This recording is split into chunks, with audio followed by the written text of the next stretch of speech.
Welcome, everyone, to the closing session of Day 3 of the 2025 North American Virtual Reference Conference. I'm Sarah Pate, coordinator of the ASQA Statewide Virtual Reference Cooperative here in Washington State, and I'll be your moderator for the following session. Attendees, your video and audio have been turned off for this session. If you have questions, please feel free to use the Q&A section, and also feel free to use the chat to speak with each other during the event. There will be time allowed at the end of the presentations for questions, but feel free to put those questions in at any point during the session. Our closing session is Liberated by AI, How Chatbots Can Elevate Library Staff Roles to Focus on What Matters Most. Our presenters join us from the University of Calgary Library. Welcome to Kim Groom, Leanne Morrow, and Paul Pivat. Thanks very much, Sarah. Man, I just want to start off by thanking Joan. Let's add that to the list of things they don't teach you in school, eh? Good morning from us. Good afternoon if that's where you are.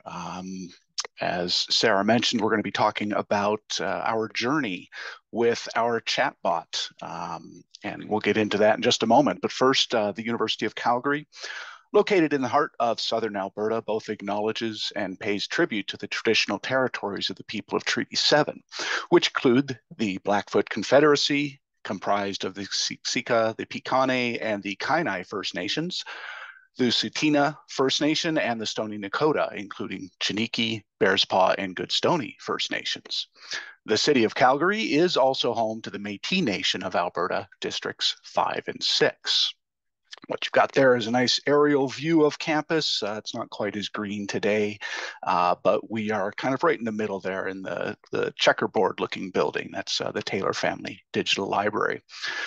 A little bit about Calgary and the University of Calgary and Libraries and Cultural Resources. You can see Calgary up here in Canada, a little bit above Montana, just to the east of the Rockies. We can see them from our windows. Leanne, if she moved her camera, would have a nice view of that.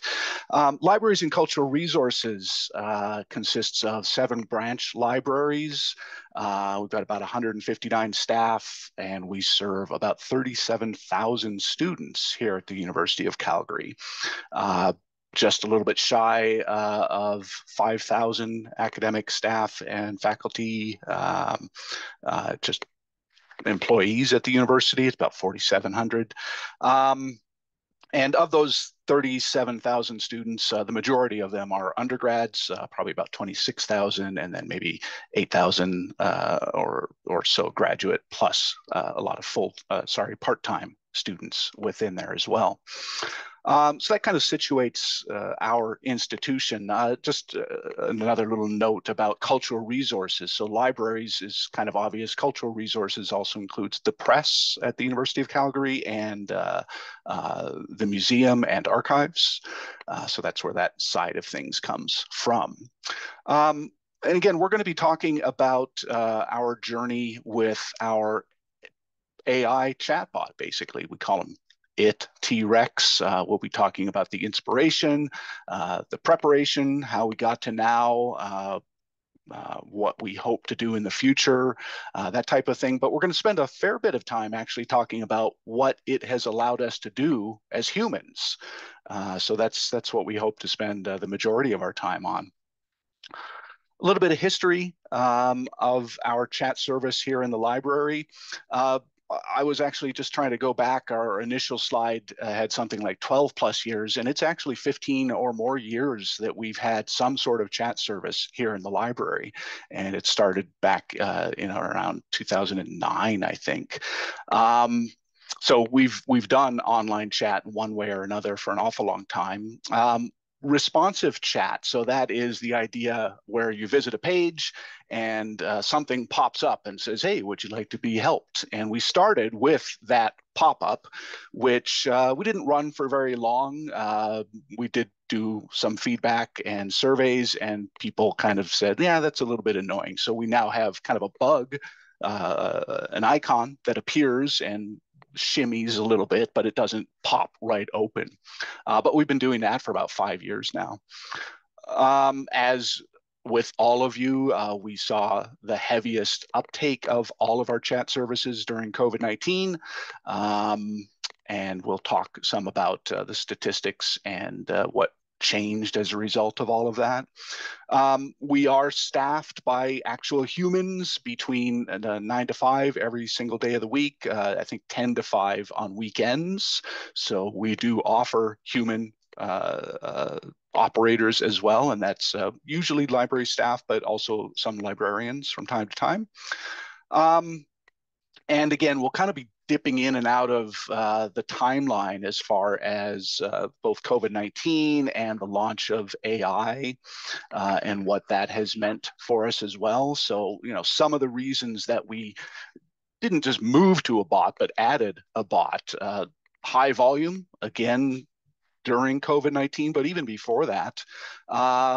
And then the realization that there were an awful lot of directional and basic type of questions, and also the realization that students often wanted help when we weren't willing to be on the desk, if you will. So, I just wanted to throw in a couple of transition type slides, a reminder of back in the day when we all shut down. And I'm going to pass it back over to Leanne, who's going to give us a little bit of history of how we got to T-Rex and where we went from there. So yeah, so we had a lot of conversations around COVID times about what could we do to provide better service, more accessible services for students, of course, just like many of you. And of course, one of the questions we had, would a bot help provide more options for students, for those who would prefer just a quick, fast kind of answer to their directional question, particularly when staff were unavailable in the evenings. So, of course, being in that pandemic moment, the answer was 100% yes. It's nice to be able to just give options for people. And at the University of Calgary, the student experience is very, of course, top for us, and whatever will make it better for students is where we want to put our time and our effort.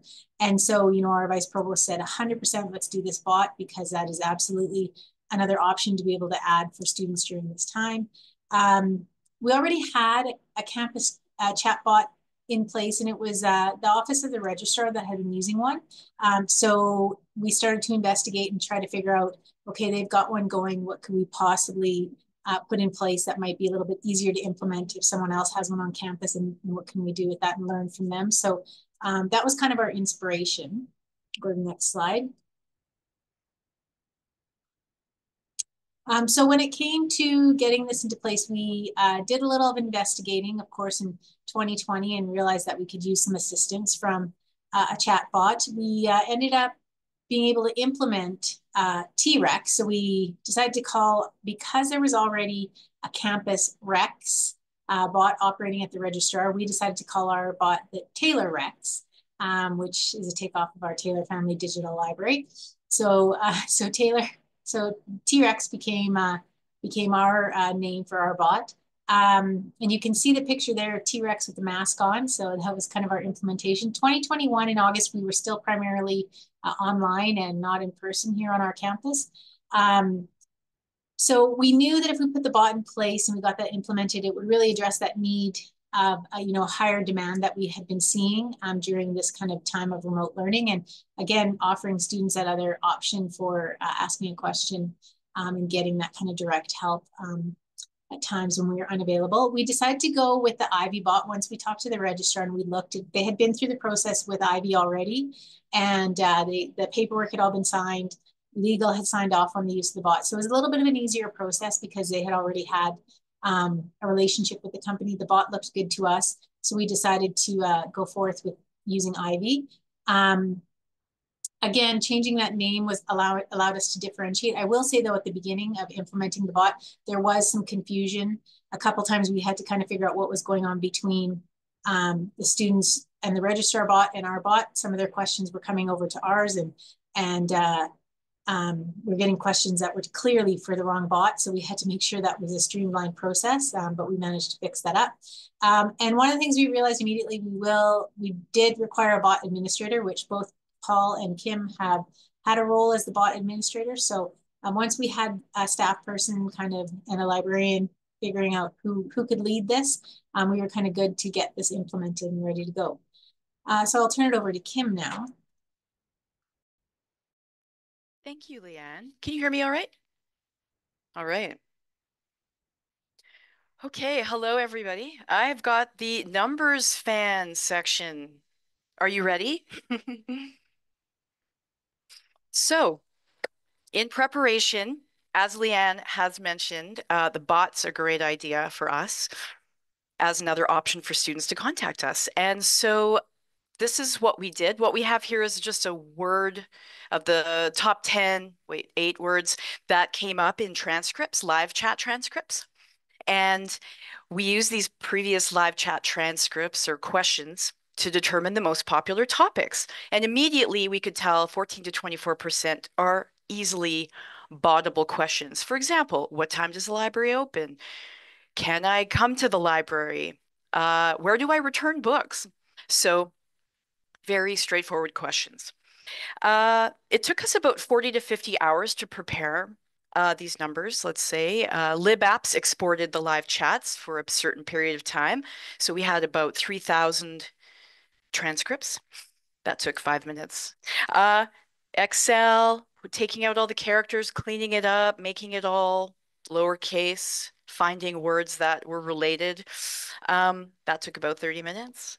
Pivot tables for word frequencies and scanning just to see what the popular words were. Now, this coding and the question judgment, where we went through to say, okay, is this bottable? Is that really going to be bottable? That took the longest time, 20 to 30 hours. And there you go. From there, let's go to the next slide, Paul. We were basically ready to, when the implementation was happening, we already had a staff implementation team organized from across academic, non-academic, management, and technical teams. So it was great to work together. April, we kicked off with the vendor. Now that flat spot, this is a graph of time of additional staff hours invested in this project per week. So I'm not sure if you can see those, but that's a week breakdown on the bottom time. There's a flat spot there between April, basically April. That's when the vendor was uploading our library website elements, so parts of the websites, FAQs, and more to train the machine learning brain. Then in May, June, we started testing to make sure the answers were correct and the top 50 questions are being asked or answered very accurately. And our wonderful IT team also built a widget where the staff, the wider library staff, and that's that higher in July, that higher peak, it was open to all library staff to have fun asking the bot some questions, hopefully library questions, but why not test all the questions? But they could give feedback in this widget form that would come back to the bot administrator so we could make the bot answers better. And August 16th, we went live. In this process, we did realize 2 things. So pro tip number 1, some of the information that we want the bot to be able to respond to was not actually on the website. So if it's that important for people to know, especially for us to support us and the bot for virtual reference, it's got to be on the website so we can give it to the bot's brain, right? Otherwise, you end up with the bot being the only entity knowing the answer all the time besides staff, right? So that was interesting, is finding scope creep in our project. So pro tip number 1. Live chat statistics. Yes. So we had a high of 3,000. Now there's the dot here right in the middle. That's the maximum chats we've had in a month during 2020 September. You'll notice then that everything else before, we would have 500 to 1,000 per month. And then it started going up, of course, March 2020, when in-person was not possible and the phones would go up. Therefore, our voicemails started going up, right? And then emails started to double and triple. And so chat and SMS were really the only synchronous, or at the time right now, I needed help when I think I need the help right now. So it really went up. Now you see the drop, that line there is when T-Rex was implemented, and all those extra chats basically are being answered by the bot. So people, right, happens at that line. Everyone who wants to have a chat with the library meets T-Rex, has to go through T-Rex as the concierge, if you will. At that point, the patron can either ask the bot a question, hopefully they do, they try it out, or they can press a hot topic button like book a seat at the library, make an appointment with my librarian, and or connect with a person link is always available. That would either take patrons to a live operator if we're there, depending on the hours. And if we are not, it takes takes the patron to our knowledge base, or they can ask a question. So the deflection was between 40 to 70%, depending on the day. So imagine we had 100 chats come in one day, and 65 people continued to the live chat agents. 35 did not. So we would say that's a deflection rate of 35%. It's pretty good. Now, that's quantity. But what about quality? We're going to talk about quality in a minute, because virtual reference is about quality, right? So, but then the world changed again. So from 2021 to 2023, the brain was machine learning. So it could take patterns and group things. But then ChatGPT was available for people in general and businesses. So the business of our vendor created a quantum type version where the chatbot now has a GPT brain that could scrape the website more often and make custom responses using the GPT creating language. So, we wanted to babysit that one for a while, but it worked really well. Let's go to, yeah, no, we're on the right one here. So what else did I want to say here? On quality, before we predicted, or before the chatbot even started, we knew it could answer 14 to 24% of the chat comments or the chat topics. And most of those questions were directional. So not really reference questions, because of course the humans want to have a reference interview. But we found out we can export comments, ratings, thumbs up, thumbs down. It's very difficult to get feedback on your chatbot, let me tell you. Sometimes it's hard to get feedback on the humans, but for chatbot's very hard. So we exported the transactions and the feedback, and also I can go through them and look at the answers that the bot gave. If the answer was excellent, for example, this picture on the corner, thank you, Paul, for forwarding that. Does it have some random database, right? Please go visit the databases, and check the subject or the name of the database. That's a pretty good answer. It does empower the person to go there and check. I'm going to give that a 5 or a 4, right? If it got a pretty close answer, it would get a 3 out of 5. If it was asked a new question, new content is a 2. And if it already had the answer, like what time, sometimes it gets the answers wrong. If it was supposed to get that right, I would get a 1 out of 5 if it got it wrong. So it's very accurate for directional questions, but 3.7 out of 5 for other questions. Not perfect, but fast and consistent, and offers help with the navigation of the website 24/7. And we're going to talk more about freeing staff time for higher level tasks, because you can imagine 3,000 texts in a month is 100 per day, which is, can be 8 to 15 per hour, depending, right? And so we would have to have extra help. And that's what the bot was for. Instead of having 4 people on chat, where we normally would have 1 or 2, we could have 3 or 4 people, including a librarian, but the chatbot now takes those extra chats away, and then we have less chats, therefore reducing anxiety for our chat operators and that pressure, frustration, right? And gives relief. And let me see here. I'd like to go to what what T-Rex has been able to let us do. Let me just see here. I was really inspired while watching Aaron and Jen's and Pamela's ticket black holes and incessant beeping. That's what I wanted to mention about that. The anxiety being reduced thanks to the chatbot made chat services more enjoyable to staff for an operator, right?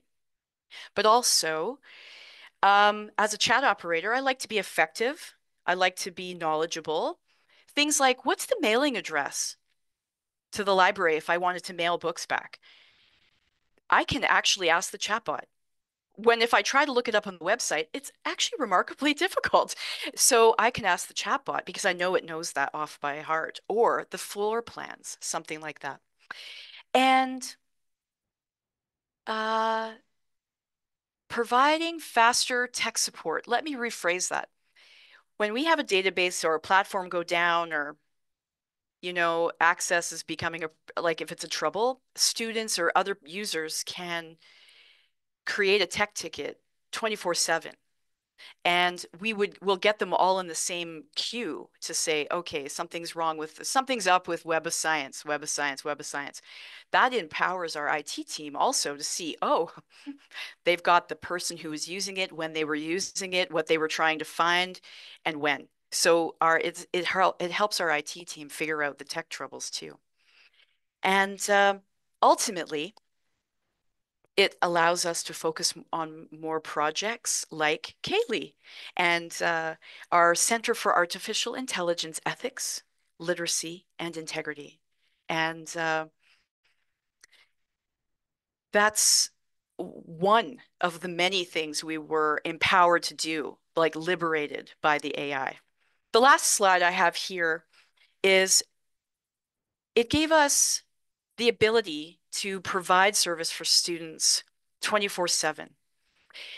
And while most of them may be asking for help between the major hours, the major traffic hours, we built this for students, not only to be able to get through to us when they needed to, but also when we actually aren't available. Let me tell you who those people are. They are the ones who like to do their essays with the very little time left and honing their just-in-time management skills, asking, how do I find peer-reviewed articles? The bot will give them a little bit more background about peer-reviewed and some helpful videos that our teams have prepared on how to actually do it to show them the databases and the library filters, right? What about the ones who work full-time caring for their children or maybe their aging parents who don't get around to doing their homework until 9 p.m.? They might ask, do you have any resources for social work, right? Or the ones working on a group project Thursday night, they're getting it all together. It's looking great. They're preparing for their presentation. And then they realize they did not delegate the APA citations that are worth 5% of their assessment. We need APA help. The bot can offer, here are some APA resources that might get you through. And at least that'll get them to someplace else to go before they can get a hold of us again in person, And that's where I'm going to pass it back to Leanne for more. Thanks, Kim. And if you kind of get the idea of what we're trying to say here is that the bot, we're really working alongside the bot. So it's not that we're completely getting rid of staff for preference over an AI bot. It's that we're using it to help enhance our services and being able to kind of spend some time doing other things that students may need. So when it comes to freeing up staff time around virtual reference, what I mean here is that we want to free the time to focus on other areas of virtual reference that we could possibly beef up with more options for our learners. So, with the support staff that we could free up a bit of their time, they have been on chat for a long time. They know, they can hear the kinds of questions that students are asking and what they're interested in. And so they can take that knowledge and build more resources around that. And because of that kind of background as to what students are asking online, a lot of they can take that knowledge and they can kind of put that hand in hand with some of their other duties. So all of our support staff, while they have a 50% of their time is assigned to kind of desk and chat and all those kinds of things. They also spend 50% of their time working on other areas with librarians. So RDM, OER, Leganto, and as Kim mentioned, Kaylee and our AI Center. So if we have a little bit of less time of them and the bots picking up some of the basic questions, they can focus on building more custom FAQs for our website. They hear students have asked us this multiple times. Let's go beef up our FAQ so a student can find that themselves and the bot can point to that FAQ around all these key areas that students and researchers might have questions on. They can also, I just say one more thing there, Paul, they can also work alongside the librarians to build more videos. Students love to have videos at point of need, and they can work alongside librarians to say, you know, let us help you take those videos and get them onto whether it be LibGuides, FAQs, wherever they should sit in order for the student to actually get the help they need when they need it. And now we'll go to the next slide. So when it came to first implementing the bot, prior to that, we had, because chat was requiring so much, we had librarians working on chat. Librarians working on chat kind of has ebbed and flowed, but because the volume was so high and everybody was at home during COVID, all the librarians took multiple shifts to ensure that we were answering as many questions as possible as fast as we could. But because of that experience, we found that students 100% had a preference to have individual kind of online reference consultations that via Zoom, which is what we're using at the time. And librarians, between the time they spent on, you know, dealing with their email, dealing with chat, and now they've got all these requests on Zoom, implementing the bot allowed us to say, okay, you spend more time dealing with your online reference consultations and dealing with that side of your virtual support, and we will have the bot picking up those extra little things. And we are a commuter campus, so students don't want to have to take the train an hour from, you know, the Northeast to get over to campus to have a consultation. They would prefer to do it virtually. And this really allowed us to say to the librarians, okay, you spend your time doing that piece and doing that support, and the support staff will spend their time over here building more of these online resources to ensure that everybody gets the help they need. So it kind of freed up the time. It didn't get rid of staff. It just allowed us to kind of point in other places where we could work alongside the AI. So we'll go to the next slide. I'm just going to give you an example of another way. So my particular area of scholarship is in academic integrity. The librarians on our campus do quite a bit around academic integrity. So my concern is always, while I would love to be able to help students in this area 24 hours a day, I cannot work 24 hours a day. And I know they have questions in the evenings when I'm not available, and I wanted to ensure that they got some support for the questions they had. So working with our academic integrity coordinator, we came up with a project. We wanted to examine previous data to see what students were asking around the topic of academic integrity.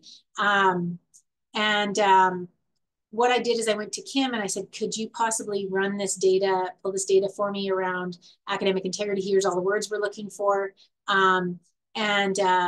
You know, pull that out so we can do some examining of the data and see what we can help make better, make the experience better for students with those questions. We're trying to find the gaps and design questions that the bot should be able to answer, depending on what the students were asking, and that if it failed, what was the quality like Kim spoke about before.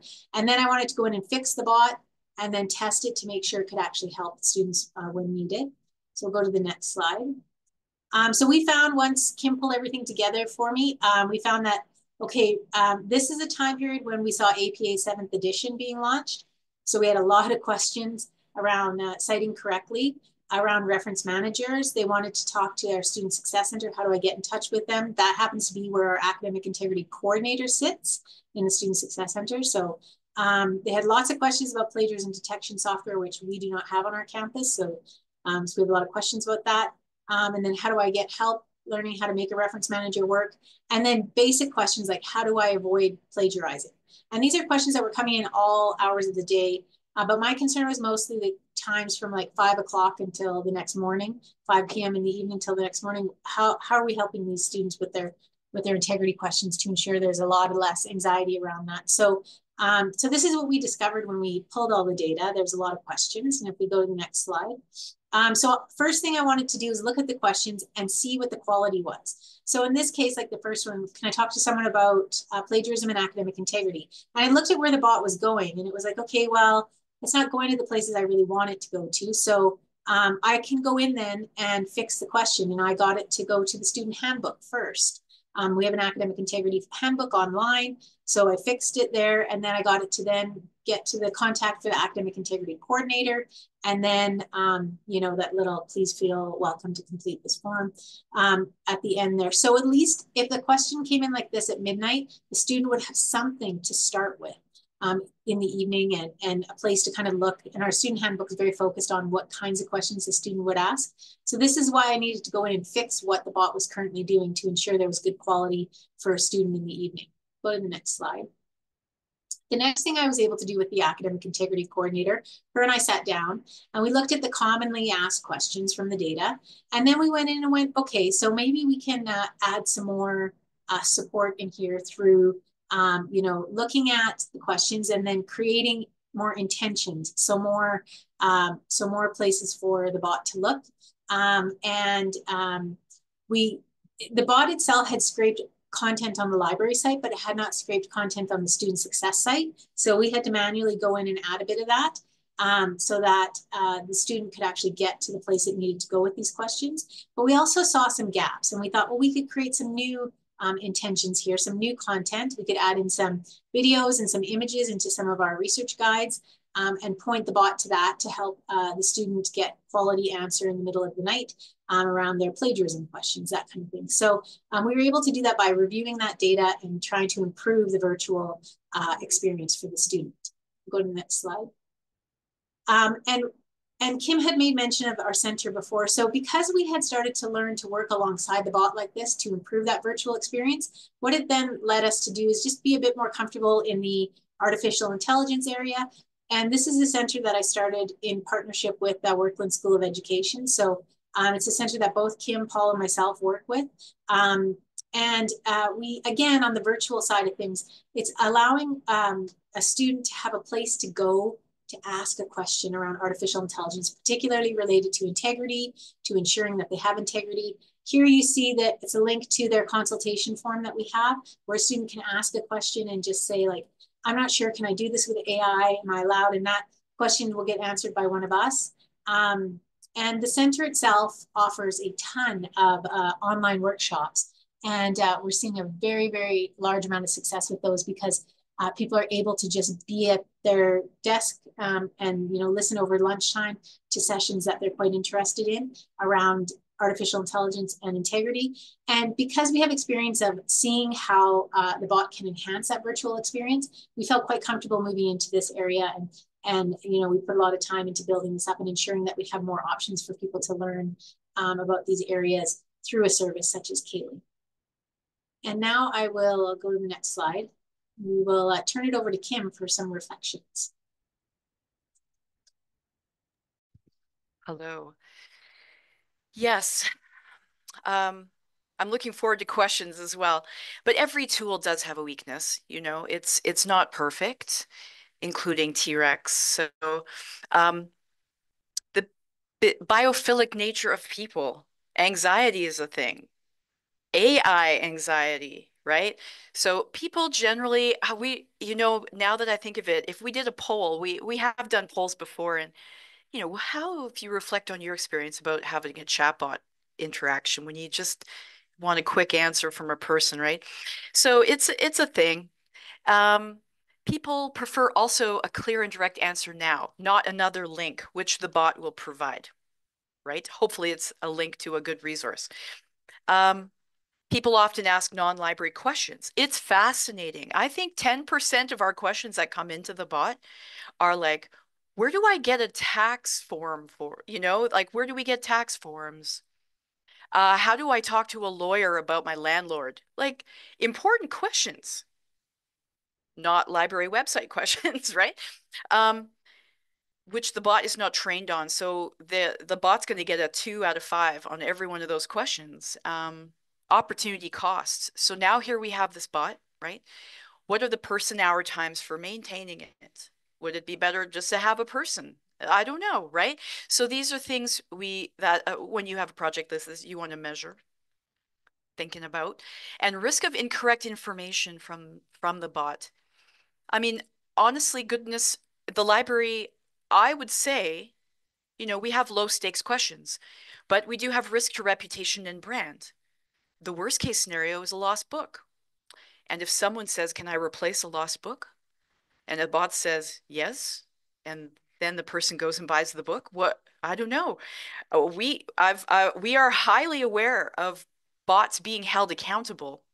For example, Air Canada.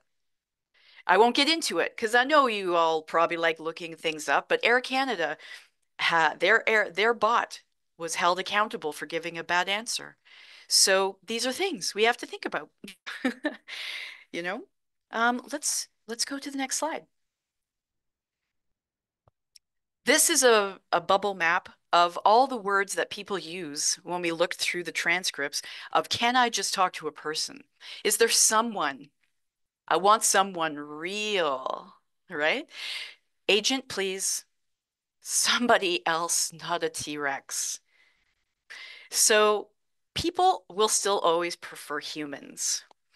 About, about 12% of our transcripts may have ask for a person, and they always do have a link to connect with us.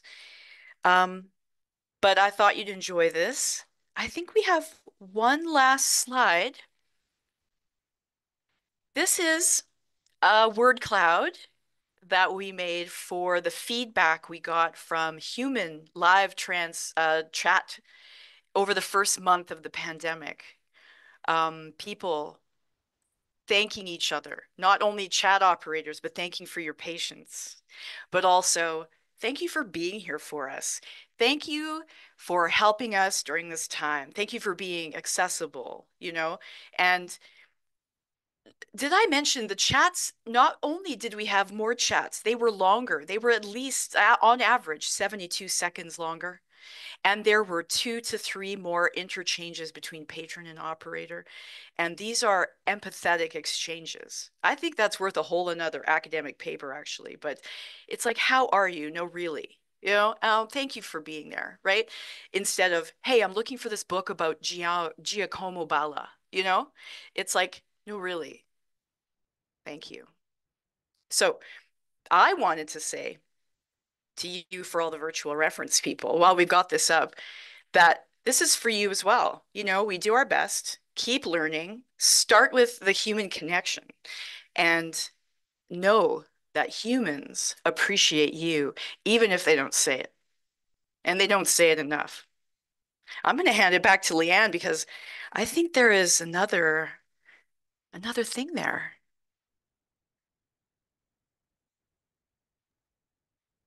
A great quote. Oh, Yeah. so I think we would just wrap up here and say, thank you for attending, and just, as Kim kind of pointed out there, that, at the end, we're still very focused on the human as the heart of everything. And that, we're just very focused on looking at different ways that AI can enhance our service.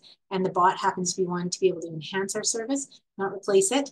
And happy to answer any questions that you might have. Awesome. Thank you all very much. We have lots of questions that have poured in, which is great. So we'll just start with the first one that came in and roll through as many as we can get to. From the very beginning, someone asked if your chat numbers remain high even 5 years after the shutdown.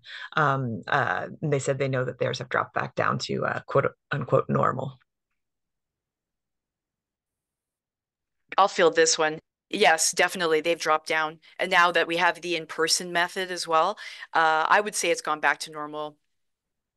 If not, just a little bit lower, actually. So, yeah, very interesting. Thank you. And then Jay asks, how do you track the accuracy of your AI and catch hallucinations? Well, I take a peek at what the bot's up to, and it emphatically does come up with for example, our workrooms, students can book 2 hours a day, 3 hours a week, right? So this is how I watch people interact with the bot. Hey, how long can I book a workroom? 2 hours. You can find information here at this link, right? And then the person will ask, well, can I book 2 hours twice a day? No, you can't book twice a day. You can book 2 hours a day. And then they'll go, well, can I book 3 hours one day? Yes, you can book 3 hours one day. And it's like, so I have to go in and I just fix it. And then the bot learns from that. So again, low stakes.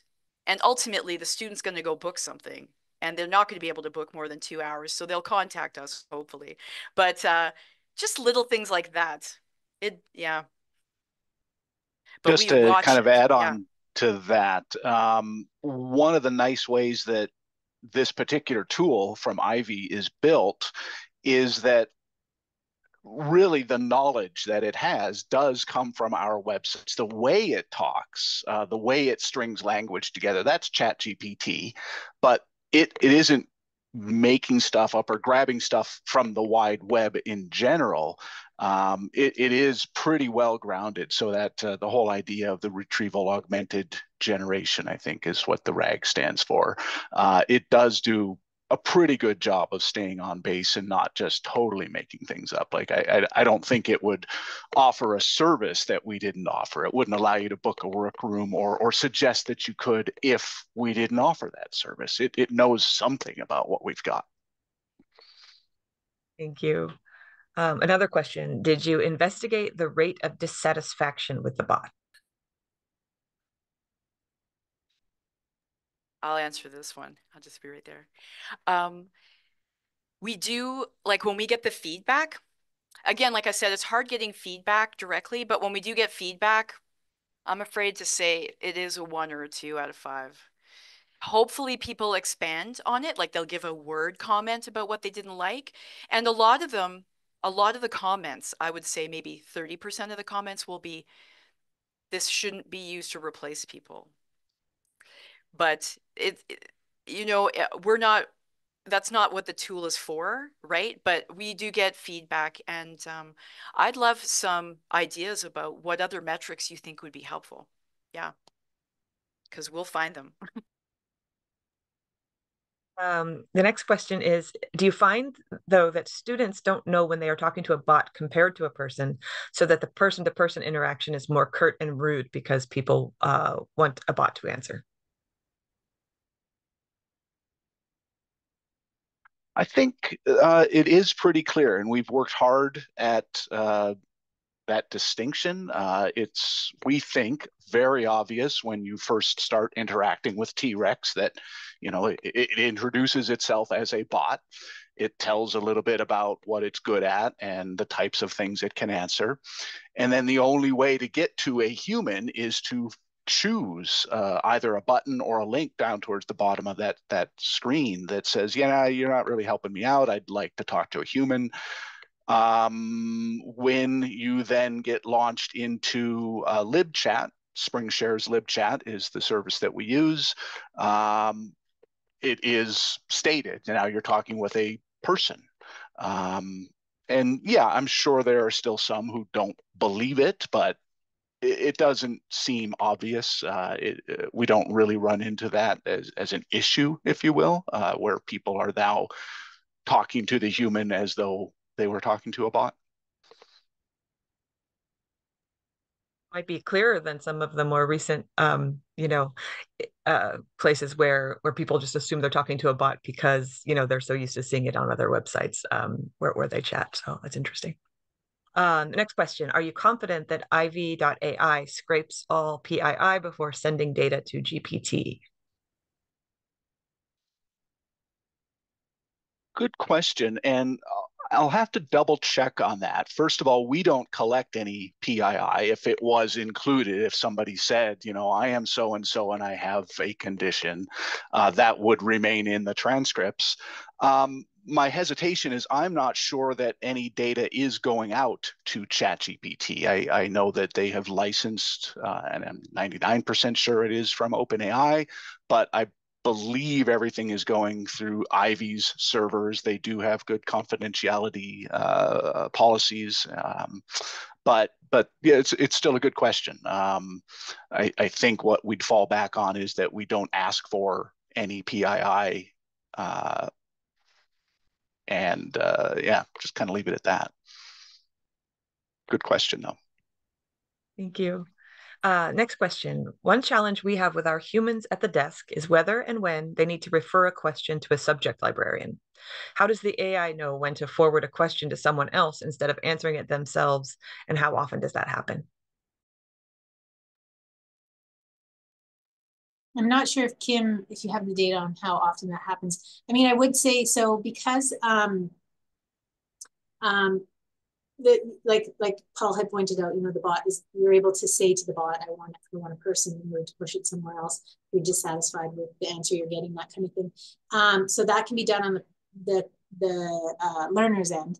I think the other thing, because a lot of the questions end up in our dashboard in our SpringShare, the librarians are fairly often in there ensuring that their dashboard has they've answered all the questions in there, and the staff are checking it regularly to ensure that the questions that need to be answered by a librarian are answered there. I do think that what I'm noticing recently, I think around reference in general, I don't know if other people are noticing this as well, but sometimes the way the questions end up in SpringShare is that we can sometimes get distracted by, you know, I'm a faculty of education student, but they're asking a question that's considerably different than education, and it should actually go to someone in public policy, let's say.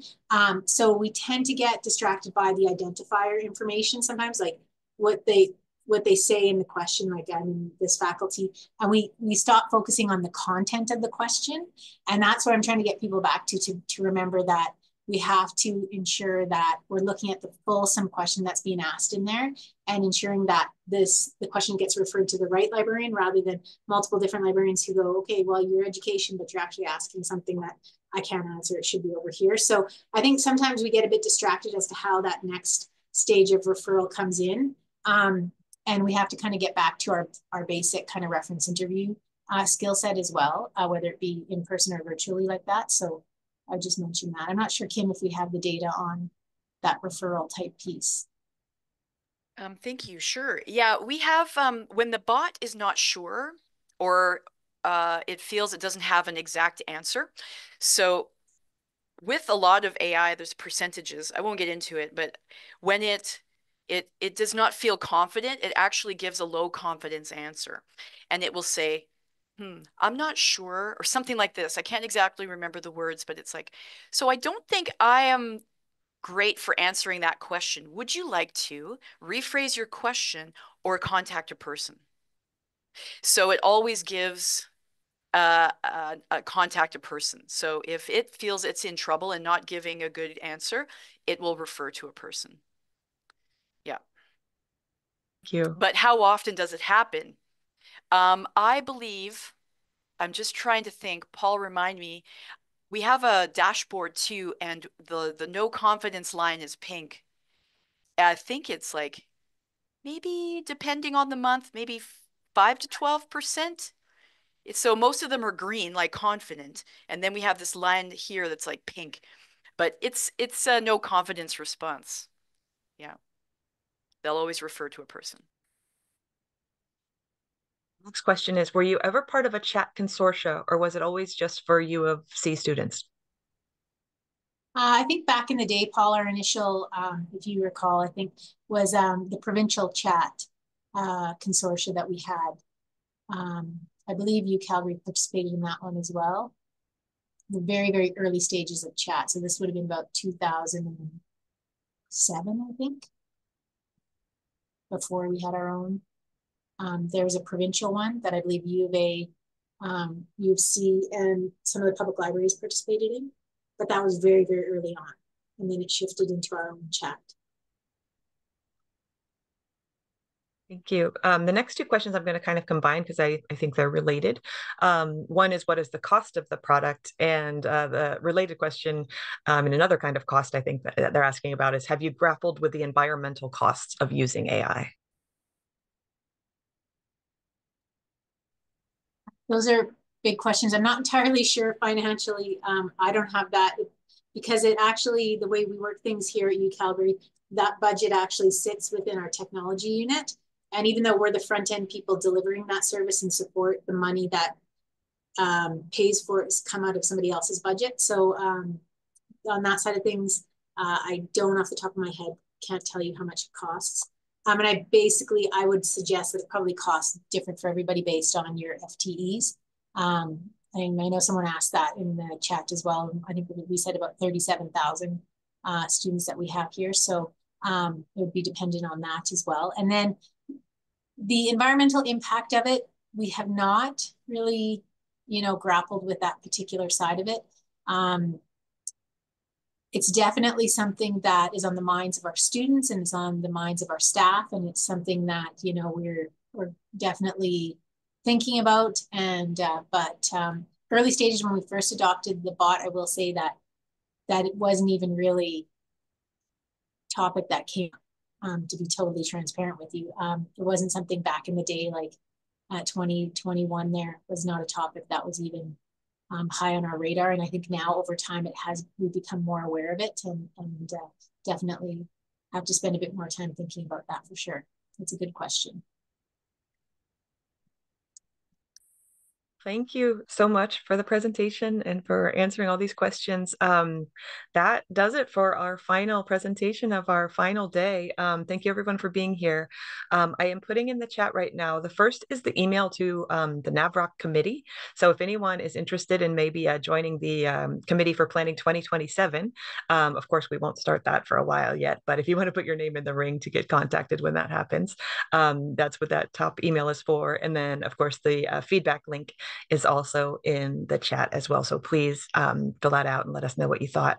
We definitely go through that each year and use it to hopefully build an even better event the following time. So thank you all for your time. Thank you all for joining us. And I think that's it. Oh, the recordings will be up on the website soon, within the next month or so.